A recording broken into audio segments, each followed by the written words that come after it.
नमस्कार, मैं उदय। आई 24 की खास कार्यक्रम आई न्यूज साइड में आपका स्वागत है। तो मध्य प्रदेश में हर घर नल हर घर जल योजना पर करोड़ों रुपए खर्च किए गए हैं, लेकिन विदिशा में हालात अब भी नहीं बदले हैं।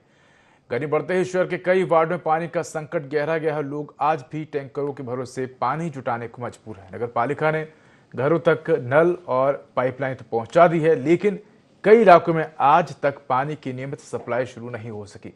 टैंकर आते ही पानी भरने के लोगों की लंबी लाइन लग जाती है। कुछ ही मिनटों में पूरा टैंकर खाली हो जाता है। सबसे ज्यादा परेशानी महिलाओं और बुजुर्गों को उठानी पड़ रही है, जिन्हें घंटों इंतजार के बाद भी पूरा पानी नहीं मिल पाता। वहीं इंदिरा कॉम्प्लेक्स इलाके में सप्लाई होने वाला पानी भी एक चरचर और गंदगी से भरे कुएं से लिया जा रहा है, जहां पानी में काई साफ दिखाई देती है। ऐसे में पानी की कमी के साथ साथ दूषित पानी की सप्लाई ने भी लोगों की चिंता बढ़ा दी है और नगर पालिका की व्यवस्था पर गंभीर सवाल खड़े कर दिए हैं।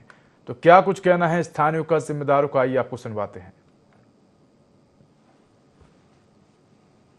बहुत समस्या है पानी की। महीना भर होगा परेशान होते होते। हर साल जो ही नाटक होता है वो बचते नहीं। जब मोहल्ला में है, हम 25-30 घर हैं मोहल्ला में, एक दिन छोड़ के एक टैंकर आता है भाई साहब। 2 मिनट नहीं लगते, पानी भर में खाली हो जाता है। नल में पानी नहीं है, सरकारी नल ला नहीं रहे। नाल वो डरिए, लैंड डरिए, करेक्शन है, नल नहीं आ रहा है, पानी नहीं आ रहा। हम ये चाहते हैं कि नल चालू हो जाए हमारे, और कुछ नहीं चाहते हम। हमें 10 साल हो गई, पानी की समस्या बहुत है। यहाँ पर कोई व्यवस्था नहीं पानी की। 8 महीना पानी है हमारे पास, 8 महीने के बाद 4 महीना ऐसे घूमते हैं। सब दोपहरी बैठक नहीं है। 22 घर के लाने जो एक टैंकर है, इसी पे बहुत लड़ाई है। हमारे घर पे कोई साधन नहीं है। अब हमें तो नल चाहिए, हमारे पास व्यवस्था करवाई गई है, बहुत दिन हो गए, कम से कम 6 साल हो गई नल लगवाए। गर्मी की वजह से जल स्तर में काफ़ी गिरावट दर्ज हुई है, जिस वजह से शहर के बाहरी क्षेत्र जैसे टीला खेड़ी, मिर्ज़ापुर, करैया खेड़ा रोड, यहाँ पर पानी की समस्या काफ़ी वृद्धि हुई है। वहाँ पर बोर से जो सप्लाई होती थी, बोर में पानी ना होने की वजह से, ज़मीनी जल स्तर नीचे होने की वजह से पानी की कमी को देखते हुए हमारे द्वारा टैंकरों में सप्लाई की जा रही है और वहाँ पर पानी उपलब्ध कराया जा रहा है। वहाँ पर जितना कैपेसिटी टंकी की उससे ज़्यादा नल कनेक्शन होने की वजह से टेल क्षेत्र में पानी नहीं पहुँच पा रहा था, जिस वजह से वहाँ पर हमने अमृत 2.0 स्कीम में टंकी का काम भी चल रहा है, जिससे आने वाले समय में वाटर सप्लाई हो पाएगी। जो कुएं के पानी के हमारे द्वारा सैंपलिंग की जाती है, जब पानी की शुद्धता की जांच के बाद सप्लाई की जाती है, क्योंकि सबसे पुराना कुआं है, सबसे अच्छा कुआं है, जहाँ पर सबसे जल स्तर भी काफ़ी अच्छा रहता है, तो उससे हमारे द्वारा सप्लाई की जा रही है। तो इसी पर अधिक जानकारी के लिए चर्चा के लिए हमारे साथ सहयोगी नाजिर अली जुड़ गए हैं। रुक करेंगे नाजिर का। नाजिर, विदिशा में पानी की समस्या बनी हुई है, क्या कुछ इसके पीछे कारण है? जी उदय, मैं आपको बता दूं, मध्य प्रदेश में हर घर तक नल से पानी पहुंचाने के दावे सालों से किए जा रहे हैं और करोड़ों रुपए इन पे खर्च भी किए जा रहे हैं। पर हम आज बात करते हैं विदिशा मुख्यालय की।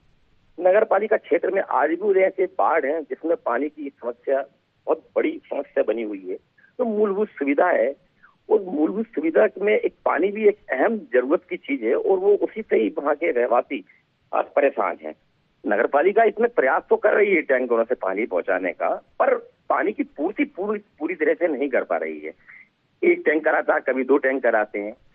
सवाल टैंकर आने का नहीं है, सवाल ये है कि ऐसी भीषण गर्मी में जरा से बच्चे, महिलाएं और लाइन में लग के टैंकरों का इंतजार करती हैं, वो पानी भरते हैं। तो आप ये बताइए कि जब गांव तक ये योजनाओं की सुविधाएं लोगों को मिल गई हैं, तो आज शहर में क्यों ये लोग वंचित हैं इस योजना से? उदय, बिल्कुल, हमारे साथ जुड़े रही नाजिर। हमारे साथ सुरेखा तिवारी हितग्राही हैं जो कि जुड़ गई हैं। सुरेखा जी, स्वागत है आपका आई 24 न्यूज चैनल पर। जी सुहाना जी बात करें आप? जी, सुहाना तिवारी जी। सुहाना जी, अगर देखें तो विदिशा में आप लोगों को क्या स्वच्छ पीने का पानी मिल पा रहा है? आप लोग बता रहे हैं कि एक दिन छोड़ एक पानी का टैंकर आता है, ऐसे में क्या कुछ समस्याएं आप लोगों को आ रही हैं और आखिर क्यों आपके इलाके में पानी नहीं पहुंच पा रहा है? जी, मैं बताती हूँ। एक्चुअली मैं सुहाना तिवारी बात कर रही हूँ, विदिशा टीलाखेड़ी कॉलोनी से। मैं बीएससी फर्स्ट ईयर की स्टूडेंट हूँ। तो मैंने 2018 में नल कनेक्शन लिया था, एंड ये सोच के लिया था कि गर्मी में जितनी भी परेशानी आती है वो कम से कम नल में पानी आएगा तो थोड़ा हमारा हेल्प हो जाएगी। बट 2018 से लेके 2026 तक एक बूंद पानी नहीं आया है नल में। तो आप लोगों ने इसके पीछे कारण जानने की कोशिश की कि क्योंकि हर घर नल हर घर जल की योजना जो है वो फिलहाल मध्य प्रदेश में चलाई जा रही है, उसके माध्यम से हर घर तक नल के माध्यम से पानी पहुंचाया जा रहा है, तो आप लोगों के यहाँ पाइपलाइन तो डल गई, लेकिन पानी क्यों नहीं आ पा रहा है? जी, ये जानने की कोशिश की थी मैंने, कई बार कंप्लेन की थी ताकि मैं ये जान सकूं। सीएम हेल्पलाइन पे कंप्लेन की थी, नगर पालिका में कंप्लेन की थी 2018 से लेके 2026 तक। उनका कहना यही है सब लोगों का, अधिकारियों का, कि जो लाइन है वो चौक पड़ी हुई है, पर ये जानने के बावजूद वो उस लाइन को ठीक करने के लिए कभी नहीं आते। बिल्कुल, तो क्या कुछ दिक्कतें आती हैं आप लोगों के इस दौरान, क्योंकि भीषण गर्मी है, कहाँ से आप लोग फिर पानी का अरेंजमेंट करते हैं? काफी ज्यादा दिक्कतें आती हैं क्योंकि 2 बोर हैं और दोनों बोर सूख चुके हैं, तो गर्मी में टैंकर मंगवाना पड़ता है पानी का हमें पर्सनली। फिर उस पानी को ऊपर चढ़ाना पड़ता है। हालांकि मेरी मम्मी के पैर में फ्रैक्चर है, पापा को स्लिप डिस्क है, तो मैं और मेरी बहन पानी ऊपर चढ़वाते हैं क्योंकि हम लोग ऊपर रहते हैं। और उसके हिसाब से फिर आर्थिक प्रॉब्लम्स भी आती हैं क्योंकि कमाने वाले घर में मेरे पापा ही हैं, तो फिर वो भी टैंकर का भी मैनेज करना पड़ता है कि कैसा क्या है। बिल्कुल, और कहीं ना कहीं टैंकर जितना आता होगा आप लोग उतना उपयोग भी नहीं कर पाते होंगे, क्योंकि टैंकर पानी ज़्यादा होता होगा और आप लोग उतना स्टोरेज भी नहीं हो पाता होगा, जिस वजह से आप लोग पूरे पानी का इस्तेमाल भी नहीं कर पाते होंगे। कॉलोनी की अगर बात करें तो कॉलोनी में भी इसी प्रकार की समस्याएं हैं, फिर कॉलोनी वासी क्या करते हैं उस दौरान? क्योंकि जो नगर निगम के अधिकारी हैं, कर्मचारी, उनका तो ये कहना है कि हम पानी की सप्लाई जो है वो टैंकर के माध्यम से कर रहे हैं, तो क्या वाकई में जो नगर निगम का टैंकर वो आपके यहाँ कॉलोनी में आ रहे हैं? कुछ टैंकर आते हैं, बाकी तो मैंने कई लोगों को देखा है सुबह सुबह से वो लोग साइकिलों से ड्रम भर भर के लेके आ रहे होते हैं हैंडपंप से। उनको भी काफी ज्यादा प्रॉब्लम होती है इतनी गर्मी में। फिर टैंकरों का पानी भी कहाँ तक पिया जा सकता है, इतना गंदा पानी, ऊपर से इतना गर्म पानी, जंग लगा हुआ पानी।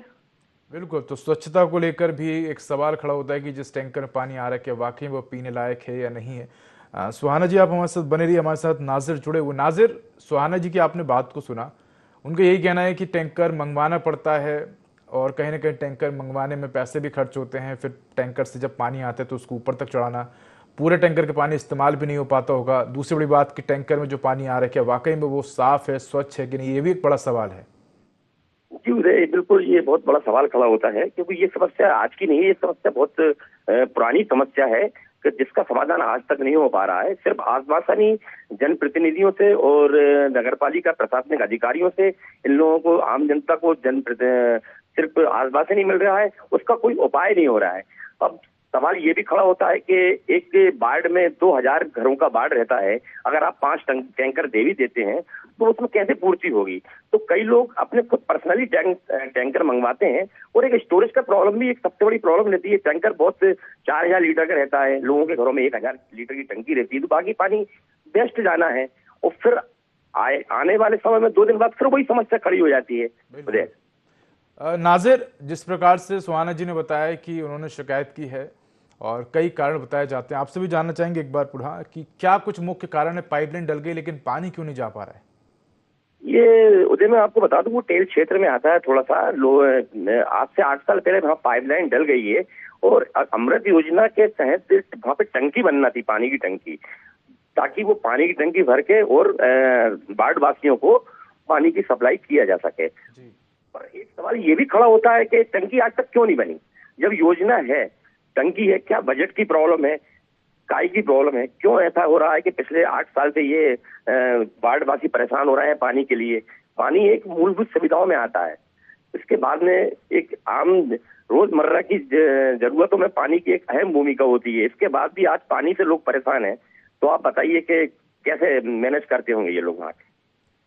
बिल्कुल, हमारे साथ जुड़े रही नाजिर, हमारे साथ रवि भी जुड़ गए। रवि, आपके कौन से क्षेत्र में हैं आप विदिशा के, जहां पानी की समस्याएं देखने को मिल रही हैं? इसके साथ ही आपके आसपास के लोग किस प्रकार से पानी का अरेंजमेंट कर पाते हैं? क्या कुछ दिक्कतें आपको आती हैं जब आपके क्षेत्र में पानी नहीं आता है? तो देखिए साहब, पानी का तो मुद्दा आपने उठाया, इसलिए पानी आपको समस्या दिख रही है। विदिशा पूरी समस्याओं के उस पर बैठा हुआ है।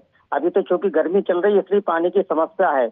विदिशा के तमाम रोड खुदे पड़े हैं, गली गली खुदी पड़ी। शिवराज सिंह चौहान जो क्षेत्र के सांसद रहे हैं, आज कृषि मंत्री हैं, उनका क्षेत्र जिन्होंने पेरिश बनाने की बात की थी, बिल्कुल पेरिश में विदिशा की पब्लिक घूम रही है। और स्थिति ये है कि आप जो बताइए, नल जल योजना जो अमृत योजना के अंतर्गत इस योजना को लागू किया गया था और उसमें करोड़ों रुपए का इन्वेस्टमेंट किया गया है। 7 दिन 24 घंटे पानी देने का इसमें नियम है, लेकिन बावजूद इसके कि यहाँ के बाशिंदों को 2 वक्त का पानी नहीं मिल पा रहा है। सुबह और शाम भी अगर जो एक टाइमिंग का जो नल का समय दिया गया है उस समय भी पानी नहीं आ रहा। ये भारतीय जनता पार्टी और इन नेताओं ने इतनी जबरदस्त तरीके से भ्रष्टाचार मचा रखा है पूरा विदिशा क्षेत्र का। हम तो कहना चाहेंगे आपके संवाददाता नाजिर भाई उनसे पूछिए और आप आपकी टीम को विदिशा लेकर के आइए, तब आपको हकीकत पता चलेगी कि दूर के ढोल कितने सामने होते हैं। विदिशा का जो जर्जर स्थिति है, विदिशा की जो बदहाल स्थिति है, उसमें पानी के अलावा भी आपको बहुत सारी चीजों को देखना चाहिए। हर रोज आपको ये पता चलेगा कि विदिशा के लोग कैसे अपना जीवन यापन, यहाँ का रहन सहन और इसको बसर कर रहे हैं। तो आप लोग इसको लेकर क्या शिकायत करने पहुंचे हैं नगर निगम अधिकारियों के पास, या आपके यहाँ जो भी प्रशासनिक अधिकारी आते हैं आप लोगों ने उनसे शिकायत की है कि लंबा समय हो गया है, पानी नहीं आ पा रहा है, आप लोग सिर्फ वादे ही वादे किए जा रहे हैं?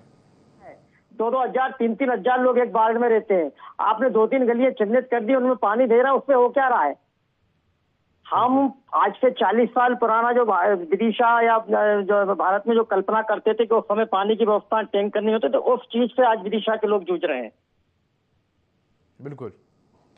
और विदिशा की बात करें तो विदिशा में तो नदियां भी हैं जिसके माध्यम से पानी जो है वो स्वच्छ करके फिल्टर करके पहुंचाया जा सकता है, लेकिन इसके बावजूद भी नहीं पहुंचाया जा रहा है। देखिए आज पूरी बेतवा चारों तरफ से इतनी प्रदूषित है, उसमें मतलब उसके बेतवा नदी के बगल से गुजरने में आपको बदबू आएगी। स्थिति ये कर रखी है यहाँ के रहनुमाओं ने। करोड़ों रुपए बेतवा उत्थान के नाम पर, बेतवा सफाई के नाम पर जहाँ है, लेकिन पैसे का कुछ पता नहीं है। बिल्कुल कह सकते हैं कि पैसे तो खर्च हो रहे हैं, लेकिन योजनाओं का बेहतर तरीके से ना तो प्रबंध हो पा रहा है, ना ही योजनाओं को बेहतर तरीके से लाभ मिल पा रहा है। समस्या बनी है और जो अधिकारी हैं वो गोल गोल जवाब देते हुए नजर आते हैं। हमारे साथ आप रवि जी जुड़े रहिए। क्या कुछ फिलहाल अधिकारियों का कहना है, क्योंकि आपके यहाँ बताया जा रहा है कि पाइपलाइन तो डली है लेकिन पानी नहीं आ रहा है। साथ ही एक बड़ा सवाल ये उठता है स्वच्छता को लेकर भी, जिस प्रकार से आपने कहा कि बेतवा नदी के हालात जो हैं वो बद से बदतर होते जा रहे हैं। अगर इसी नदी को स्वच्छ कर दिया जाए तो लोगों को बेहतर पानी उपलब्ध हो सकेगा।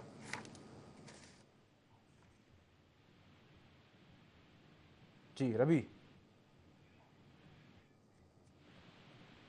हमारे साथ सहयोगी नाजिर जुड़े हुए। नाजिर, रवि जी से भी बात करने की कोशिश की, उनका भी यही कहना है कि बद इंतजामी देखने को मिलती है। अधिकारी जो है वो दफ्तरों से बाहर नहीं निकलते हैं, जब किसी प्रकार का बड़ा हादसा हो जाता है तब बाहर निकलते। हमने इंदौर की घटना भी देखी जहाँ पीने के पानी जो था वो मटमैला हो गया था और जिसके चलते हमने देखा था कि हादसा भी इंदौर में हुआ था। और कह सकते हैं कि लोगों को पीने का पानी नहीं मिल रहा है, भीषण गर्मी। जबकि इस प्रकार से जब गर्मी आने को होती है तो अधिकारियों को पहले ही इंतजाम करना चाहिए। घर घर जाके अधिकारियों को सर्वे करना चाहिए कि किन घरों में पानी आ रहा है, किन घरों में नहीं आ रहा है, किन इलाकों में पानी आ रहा है, किन इलाकों में नहीं आ रहा है। लेकिन अधिकारी जो है वो ध्यान नहीं देते हैं। जब जनता त्रस्त हो जाती है, परेशान हो जाती है, सड़कों पर उतर आती है, हंगामा करती है, तब जाके अधिकारियों को याद आता है कि उनको उस इलाके में भी काम करना है और ये काम करना है, वो काम करना है। जी बिल्कुल। स्वच्छता को लेके विदिशा नगरीय प्रशासन से एक बहुत बड़ा सवाल ये भी है कि आप जो पानी सप्लाई कर रहे हैं टैंकरों में, उसका सोर्स क्या है? एक कुआं है जो बहुत पुराना कुआं है, काफी पानी है उसमें, तो उसकी आज हम अगर हालत देखते हैं तो काफी जर्जर स्थिति में है, पत्थर निकल रहे हैं, काई जमी हुई है। तो जो पानी आप सप्लाई कर रहे हैं आम जनता को, वार्ड वासियों को, वो पानी उसको पानी पीने के लिए भी इस्तेमाल कर रहे हैं और रोजमर्रा की जरूरत के लिए भी इस्तेमाल कर रहे हैं। तो आप यहाँ पे स्वच्छता का एक बहुत बड़ा सवाल खड़ा होता है, क्योंकि नदी से जब पानी आता है नलों में वो तो फिल्टर होके आता है। आप इसकी शुद्धता के लिए आपने क्या करा? क्या प्रोसेस है इसकी शुद्धता की? आपने तो डायरेक्ट कुएं से टैंकर भरा और टैंकर से लेके आम जनता को सप्लाई कर दिया। तो ये भी एक बहुत बड़ा सवाल खड़ा है। बिल्कुल, हमारे साथ जुड़े रहिए। हमारे साथ राकेश शर्मा नगर पालिका अध्यक्ष पद जुड़ गए। राकेश जी, आपका स्वागत है i24 पर। जी राकेश जी, विदिशा के कई ऐसे क्षेत्र हैं जहां पीने का पानी जो है वो नहीं मिल पा रहा है। लोग बाहर से टैंकर खरीद कर पानी जो है वो मंगा रहे हैं, जिससे आर्थिक तौर पर उनको नुकसान भी हो रहा है। कई इलाकों में 2-2, 3-3 दिन पानी नहीं पहुंच पा रहा है। क्या कहेंगे सर आप?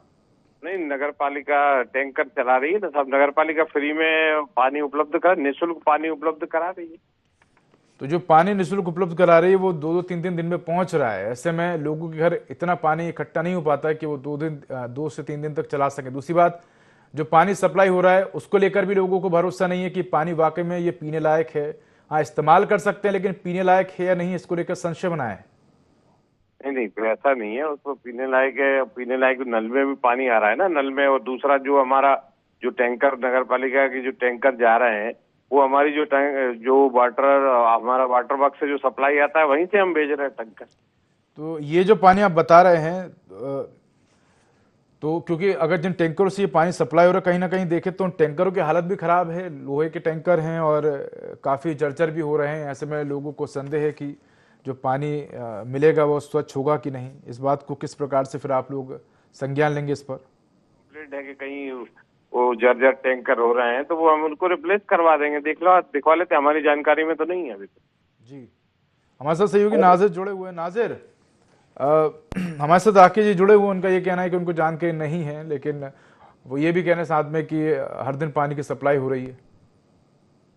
नहीं, पानी की टैंकर तो पहुंच रहे हैं वार्डों में, पर वो पूरी तरह पूर्ति नहीं हो पा रही है ना। ये बताइए, आपके एक वार्ड में 2000 घर होते हैं, 5 टैंकर पहुंचते हैं, तो आप कैसे आप उन पानी को पूर्ति करेंगे? जो नलों से पानी आता है उसकी बराबरी तो वो टैंकर नहीं कर सकते ना। और सवाल ये भी खड़ा होता है कि लोगों को टैंकर के लिए इस भीषण गर्मी में लाइन लगना पड़ रही है। महिलाएं लाइन में लगी हुई हैं, जद्दोजहद कर रहे हैं, कई वार्डों में लड़ाइयां भी हुई हैं पानी के लिए। और जो स्वच्छता वाली बात है, तो अपना इंदिरा कॉम्प्लेक्स में जो कुआं है, वहां से पानी डायरेक्ट भर के टैंकरों से ज्यादातर वहीं से सप्लाई हो रहा है, तो स्वच्छता पर भी सवाल खड़ा होता है। जी राकेश जी, आपको आवाज आ रही है? अमृत 2 योजना के अंतर्गत शहर में पानी की टंकियों का काम चल रहा है। वाटर वर्क 6 टंकियां नई बनाई जा रही हैं। वाटर वर्क से एक नया बनाया जा रहा है। अगली गर्मी से पहले अक्टूबर नवंबर के महीने में ये सब चालू हो जाएगा, और अगला जो सीजन आएगा उसमें ये सबको 2-2 टाइम नल सप्लाई मिलेगी। नगर पालिका इसमें पूरी तरह से लगी हुई। राकेश जी, आप बताइए कि आपके क्षेत्र में अगर हम बात करें, जो कि इंदिरा कॉम्प्लेक्स क्षेत्र है और आसपास के क्षेत्र है, वहाँ पाइपलाइन डल चुकी है नल जल योजना के कनेक्शन वाली, लेकिन वहां पर अभी तक पानी क्यों नहीं पहुंच पाया? इसके पीछे क्या कुछ कारण है? जी, जो पाइपलाइन डली है अमृत योजना, नल जल योजना के तहत, तो अब तक उन क्षेत्रों में पाइपलाइन के माध्यम से पानी क्यों नहीं पहुंच पाया, जिन क्षेत्रों में पाइपलाइन डली है? बनाया जा रहा है, नया वाटर वर्क्स बनाया जा रहा है, 6 टंकियां बनाई जा रही है, उसी की पूर्ति के लिए काम चल रहा है बिल्कुल जोरों पे। 2-3 महीने के अंदर ये चालू हो जाएगा। तो इसको लेकर तो लंबा समय हो गया है। नाजिर, कितना समय हो गया पाइपलाइन डले हुए और अभी तक पानी नहीं पहुंचा वहां पर? वो नल का कनेक्शन ले चुके हैं, बिल भी बराबर आ रहे हैं, पर गर्मी में उनको बहुत सबसे बड़ी दिक्कत खड़ी हो जाती है। 4 महीने पानी उनको बिल्कुल नहीं मिल पाता है, एक बूंद भी पानी नहीं टपकता उनके नलों से। जी राकेश जी, क्या कहेंगे आप? एक बड़ा सवाल ये भी उठता है राकेश जी कि जिन बताया जा रहा है कि पानी की टंकियों के माध्यम से पानी की सप्लाई होनी थी, आप लोगों ने पाइपलाइन बिछा दी, पानी की टंकी बनाई नहीं। आप लोग को पहले पानी की टंकी बनानी थी, उसके बाद पाइपलाइन बिछाना था, लेकिन आप लोगों ने पाइपलाइन बिछा दी और अब पानी की टंकी बनने में काफी जो है वो समय लग रहा है। ऐसे में लोगों के घर पानी नहीं पहुंच पा रहा है। राकेश जी, चलिए हम राकेश जी से चर्चा करेंगे। हमारे साथ सुरेंद्र सिंह चौहान जुड़ गए, मंडल अध्यक्ष हैं। सुरेंद्र जी, आपका स्वागत है i24 पर। जी नमस्कार जी। सुरेंद्र जी, अगर देखें तो विदिशा जिले के कई क्षेत्रों में पीने के पानी की सप्लाई नहीं हो पा रही है। बेतवा नदी भी यहाँ से बहती है, उसको लेकर भी कई प्रकार की शिकायतें सामने आती है कि अतिक्रमण हो रहा है, स्वच्छता नहीं है। ऐसे में विदिशा में तमाम जगहों पर हम देखते हैं कि पीने के पानी का संकट बना हुआ है इस भीषण गर्मी में।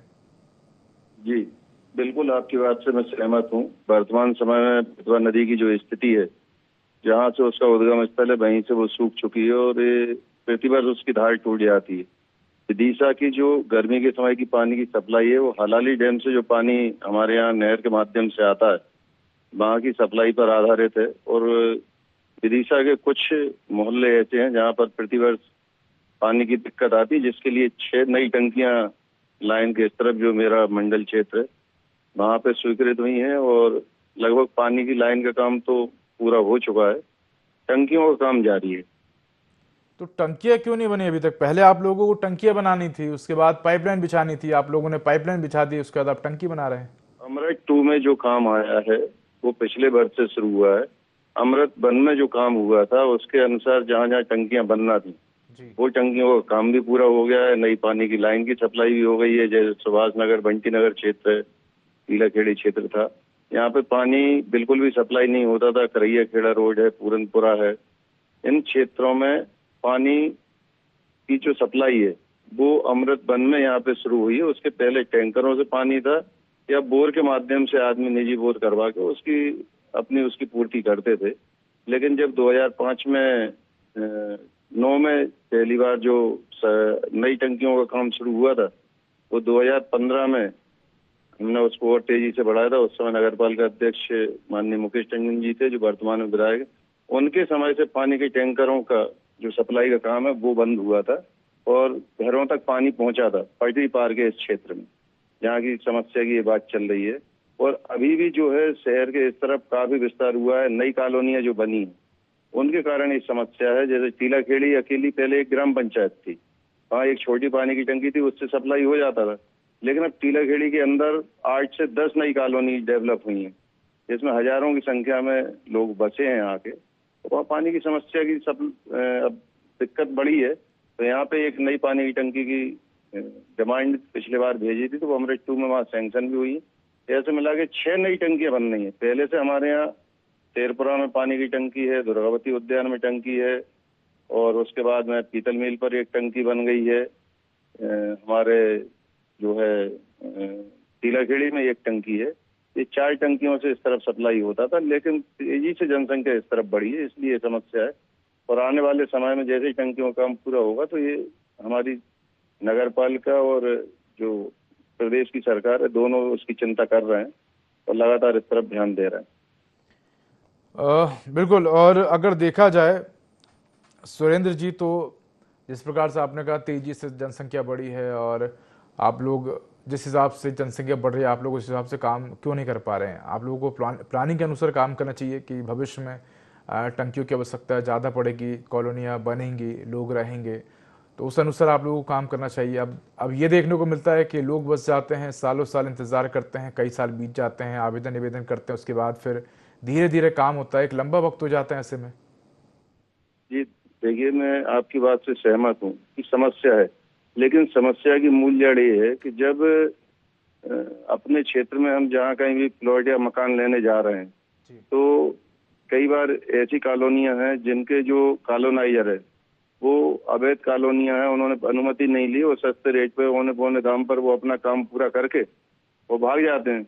उस समय कम रेट के चक्कर में हमारे जो रहवासी हैं वहां पर मकान या प्लॉट ले लेते हैं, और जब वो अपना मकान बना लेते हैं, और जब वहाँ इस तरफ की समस्या आती है तब वो उसके लिए नगरपालिका को। ये तो जिम्मेदारी आप लोगों की है कि अगर कोई कॉलोनी बना रहा है तो वहां पर कॉलोनी की तमाम व्यवस्थाएं पूरी करें। ये सारी जिम्मेदारी तो नगर निगम की है। इसके बाद लोगों को प्लॉट बेचे जाएं, और अगर कॉलोनी अवैध है तो उसको पहले वैध किया जाए, उसके बाद जो है जिस क्षेत्र में कॉलोनी बनाई गई है वहाँ के जो प्लॉट हैं वो लोगों को दिया जाए। ये जिम्मेदारी तो सरकार नगर निगम की है। लोगों को तो नहीं पता होता ना, इतनी टेक्निकल जानकारी, इतनी कानूनी जानकारी लोगों को नहीं होती कि कौन सी कॉलोनी वैध है, कौन सी अवैध है। ये तो जिम्मेदारी सरकार की कि सरकार कॉलोनी को लेकर लोगों को जानकारी दे। अगर कोई कहीं कॉलोनी काट रहा है तो नगर निगम के अधिकारी तो दिन भर घूमते ही है ना बाहर। अगर मान लीजिए किसी मकान का टैक्स बकाया है तो नगर निगम के अधिकारियों को पता होता है कि इस मकान का टैक्स बकाया है। तो ये सारी जो जिम्मेदारी है नगर निगम के लोगों की है। नहीं, ये क्या है, शहर से लगे हुआ जो क्षेत्र है उसको शहर क्षेत्र मानकर, जैसे जो हमारा नया बाईपास निकला है उसके साथ में कुछ ग्रामीण क्षेत्र का हिस्सा भी नहीं, ग्राम पंचायतों का इसमें जुड़ा हुआ है, और वहाँ के लोगों को ये नहीं पता कि वो नगरपालिका क्षेत्र के उसमें है ही नहीं, और वो पानी की डिमांड कर रहे हैं और वहाँ की सुविधाओं की डिमांड जो कर रहे हैं।